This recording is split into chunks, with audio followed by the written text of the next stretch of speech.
আসসালামু আলাইকুম। সংবাদে আপনাদের সবাইকে স্বাগত জানাচ্ছি। আমি ফিরোজ তোহা। শুরুতেই আরবে কেবলস সংবাদ শিরোনাম। বাংলাদেশের সর্বশেষ গুরুত্বপূর্ণ আপডেট সংবাদে আপনাকে স্বাগত। শুরুতেই সংবাদ শিরোনাম, পরে বিস্তারিত। শুরুতেই জানাবো, এবার ঢাকায় আসছেন ভারতের পররাষ্ট্র সচিব। প্রাধান্য পাবে যে সব ইস্যু। বিভিন্ন বিষয়ে আলোচনা করতে আগামী সপ্তাহে বাংলাদেশে আসতে পারেন ভারতের পররাষ্ট্র সচিব বিক্রম মিস্ত্রি। সবকিছু ঠিক থাকলে এটি হবে গত আগস্টে নোবেল বিজয়ী অর্থনীতিবিদ ডক্টর মোহাম্মদ ইউনূসের নেতৃত্বাধীন অন্তর্বর্তীকালীন সরকারের দায়িত্ব নেয়ার পর ভারতীয় কোনো জ্যেষ্ঠ কর্মকর্তার প্রথম ঢাকা সফর। বিক্রম মিস্ত্রির সফরের বিষয়ে অবগত কয়েকটি সূত্রের বরাতে সব তথ্য জানিয়েছে ভারতীয় সংবাদ মাধ্যম দ্য হিন্দুস্তান টাইমস। এরপর জানাবো, পাকিস্তান থেকে 25,000 টন চিনি কিনল বাংলাদেশ। পাকিস্তানের কাছ থেকে 25,000 টন চিনি কিনেছে বাংলাদেশ। উচ্চমানের এই চিনি আগামী মাসে দেশটির করাচি বন্দর থেকে বাংলাদেশের চট্টগ্রাম বন্দরে এসে পৌঁছাবে। খবর দ্য নিউজ ইন্টারন্যাশনালের। জানাবো, আওয়ামী লীগ যেভাবে লুট করেছে চিন্তাও করা যায় না। মির্জা ফখরুল।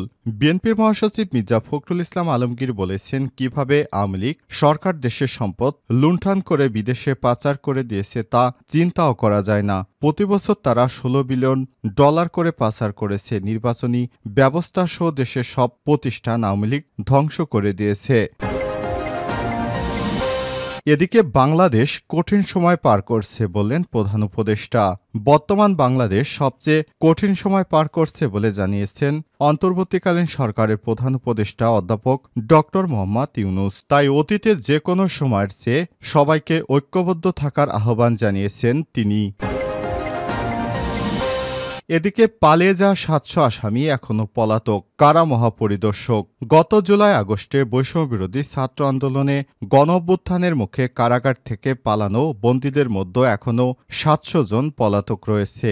এর মধ্যে জঙ্গি সংশ্লিষ্ট মামলা ও শীর্ষ সন্ত্রাসীদের 70 ঝুঁকিপূর্ণ আসামিও পলাতক রয়েছেন। আজ রাজধানীর পুরান ঢাকার বকশীবাজার কারা অধিদপ্তরে আয়োজিত এক সংবাদ সম্মেলনে সাংবাদিকদের এক প্রশ্নের জবাবে সব তথ্য জানান কারা মহাপরিদর্শক মোহাম্মদ মোতাহার হোসেন। এবং সর্বশেষ জানাবো, আওয়ামী লীগ নেতা জাহাঙ্গীর গ্রেপ্তার। বগুড়া সোনাতলা পৌরসভার সাবেক মেয়র ও বগুড়া জেলা আওয়ামী লীগের সাবেক সদস্য জাহাঙ্গীর আলম আকন্দ নান্নু 65কে গ্রেপ্তার করেছে যৌথ বাহিনী। সময় তার কাছ থেকে দেশীয় অস্ত্র উদ্ধার করা হয়েছে। আজ মঙ্গলবার রাত 2টার দিকে সেনাবাহিনী ও পুলিশ যৌথ অভিযানে তাকে গ্রেপ্তার করা হয়। সোনাতলা থানার ভারপ্রাপ্ত কর্মকর্তা ওসি বিষয়টি নিশ্চিত করেছেন। প্রিয় দর্শক, এতক্ষণ শুনছিলেন সংবাদ শিরোনাম, এবারে বিস্তারিত। তবে তার আগে বন্ধুরা, অনুরোধ থাকবে সংবাদটিতে একটি লাইক দিন। এই চ্যানেলে আপনি নতুন হয়ে থাকলে আমাদের সংবাদটি দেখতে দেখতে চ্যানেলটি সাবস্ক্রাইব করে রাখুন। কমেন্ট করে বন্ধুরা আপনার মূল্যবান মতামত জানিয়ে দিন আপনি বিশ্বের কোন দেশ থেকে বা বাংলাদেশের কোন স্থান থেকে আমাদের সংবাদটি দেখছেন এবং শুনছেন। এবারে বিস্তারিত। ঢাকায় আসতে পারেন ভারতের পররাষ্ট্র সচিব। প্রাধান্য পাবে যে সব ইস্যু। বিভিন্ন বিষয়ে আলোচনা করতে আগামী সপ্তাহে বাংলাদেশে আসতে পারেন ভারতের পররাষ্ট্র সচিব বিক্রম মিস্ত্রি। সবকিছু ঠিক থাকলে এটি হবে গত আগস্টে নোবেল বিজয়ী অর্থনীতিবিদ ডক্টর মোহাম্মদ ইউনূসের নেতৃত্বাধীন অন্তর্বর্তীকালীন সরকারের দায়িত্ব নেয়ার পর ভারতীয় কোনো জ্যেষ্ঠ কর্মকর্তার প্রথম ঢাকা সফর। বিক্রম মিস্ত্রির সফরের বিষয়ে অবগত কয়েকটি সূত্রের বরাতে সব তথ্য জানিয়েছে দ্য হিন্দুস্তান টাইমস। বিক্রম মিস্ত্রির ঢাকা সফর নিয়ে এখনও আনুষ্ঠানিকভাবে কোনো তথ্য জানায়নি ভারত কিংবা বাংলাদেশের পক্ষ। তবে 10ই ডিসেম্বর পররাষ্ট্র দপ্তরের ব্রিফিংয়ে বার্ষিক পরামর্শের জন্য তিনি বাংলাদেশ সফর করবেন বলে ধারণা করা হচ্ছে। ঢাকা দিল্লিতে এই সফরের প্রস্তুতি সম্পর্কে জানাশোনা আছে এমন ব্যক্তিরা নাম প্রকাশ না করা সত্ত্বে সব তথ্য জানিয়েছে। সংখ্যালঘু হিন্দুদের উপর কথিত হামলা এবং ইসকন নেতা চিন্ময় দাসকে গ্রেপ্তারের ঘটনা নিয়ে বাংলাদেশ ও ভারতের মধ্যে সম্পর্ক নজিরবিহীন চাপের মধ্যে রয়েছে। এসব ইস্যুতে প্রতিদিনই বাংলাদেশের সীমান্তবর্তী ভারতের কয়েকটি রাজ্যে বিক্ষোভ হচ্ছে। এই দেশের নেতারাও বিভিন্ন আপত্তিকর মন্তব্য ও প্রস্তাব করছেন। পরিস্থিতি গত সোমবার আগরতলায় বাংলাদেশের কনসুলেটে একটি বড় বিক্ষোভ থেকে হামলা করা হয়। এই ঘটনায় ক্ষুব্ধ প্রতিক্রিয়া দেখানো ছাড়া মঙ্গলবার ভারতীয় রাষ্ট্রদূত প্রণয় ভার্মাকে তলব করে বাংলাদেশ পররাষ্ট্র মন্ত্রণালয়। অবশ্যই ভারতীয় পররাষ্ট্র সচিবের এই সফরের সিদ্ধান্ত গত 23শে সেপ্টেম্বর নিউ ইয়র্কে জাতিসংঘের সাধারণ পরিষদের অধিবেশনে সাইডলাইনে ভারতের পররাষ্ট্রমন্ত্রী এস জয়শঙ্কর ও বাংলাদেশের পররাষ্ট্র উপদেষ্টা তৌহিদ হোসেনের মধ্যে একটি বৈঠক হয়েছিল। ছাত্র জনতার গণঅভ্যুত্থানের মুখে আগস্টের শেখ হাসিনার পদত্যাগ করার পর এটি ছিল ভারত ও বাংলাদেশের মধ্যে প্রথম উচ্চ পর্যায়ের যোগাযোগ। একটি সূত্র হিন্দুস্তান টাইমসকে বলেছে, বর্তমান পরিস্থিতি অনুযায়ী পররাষ্ট্র সচিব 10ই ডিসেম্বর বাংলাদেশ সফর করবেন। তবে সফর এখনও এক সপ্তাহ বাকি এবং সম্পর্কের বর্তমান অবস্থার কারণে কিভাবে পরিস্থিতি এগোয় তা দেখতে হবে। এবার পাকিস্তান থেকে 25,000 টন চিনি কিনল বাংলাদেশ। পাকিস্তানের কাছ থেকে 25,000 টন চিনি কিনেছে বাংলাদেশ। উচ্চমানের এই চিনি আগামী মাসে দেশটির করাচি সমুদ্রবন্দর থেকে বাংলাদেশের চট্টগ্রাম বন্দর এসে পৌঁছাবে। খবর দ্য নিউজ ইন্টারন্যাশনালের। পাকিস্তানি কর্তৃপক্ষ বলছে, অনেক দশক পর ভ্রাতৃপ্রতিম বাংলাদেশ এত বিপুল পরিমাণ চিনি রপ্তানি করছে পাকিস্তান। এতদিন ভারত থেকে চিনি আমদানি করত বাংলাদেশ। সোমবার আন্তর্জাতিক বাজারে চিনির দাম টন প্রতি $530 পৌঁছেছে।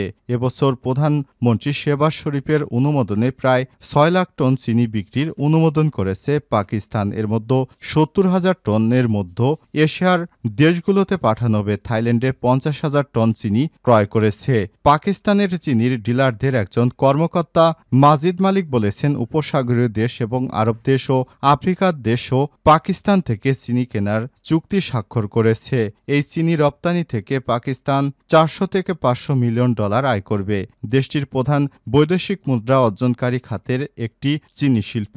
সোমবার 2 ডিসেম্বর থেকে পাকিস্তানের 80টি বেশি চিনি কল উৎপাদন শুরু করেছে।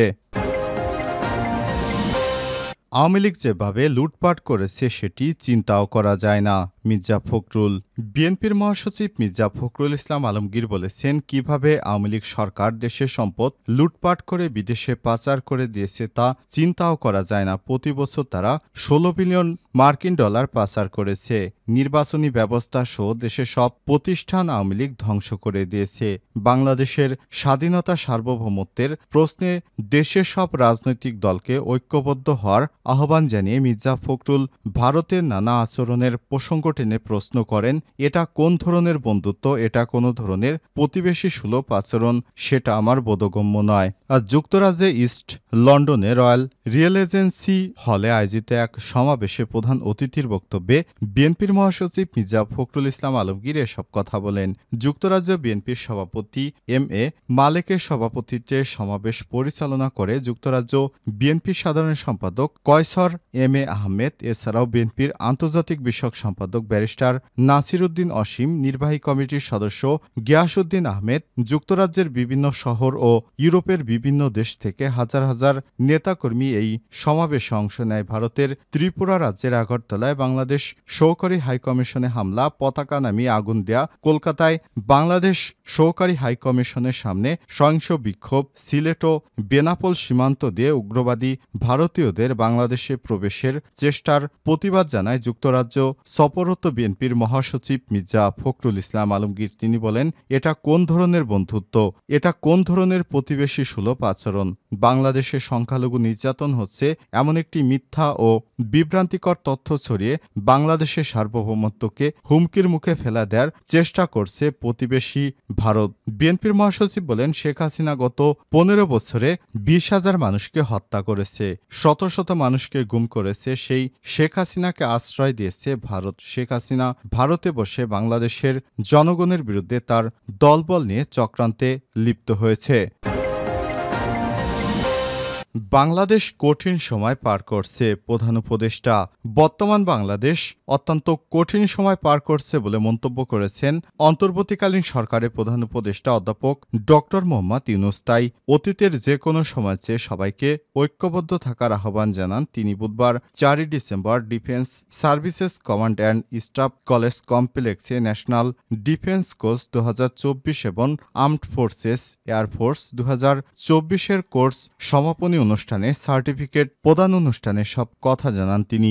ডক্টর মোহাম্মদ ইউনূস বলেন, বৈশ্বিক এবং কৌশলগতভাবে এখন কঠিন সময় পার করছে বাংলাদেশ।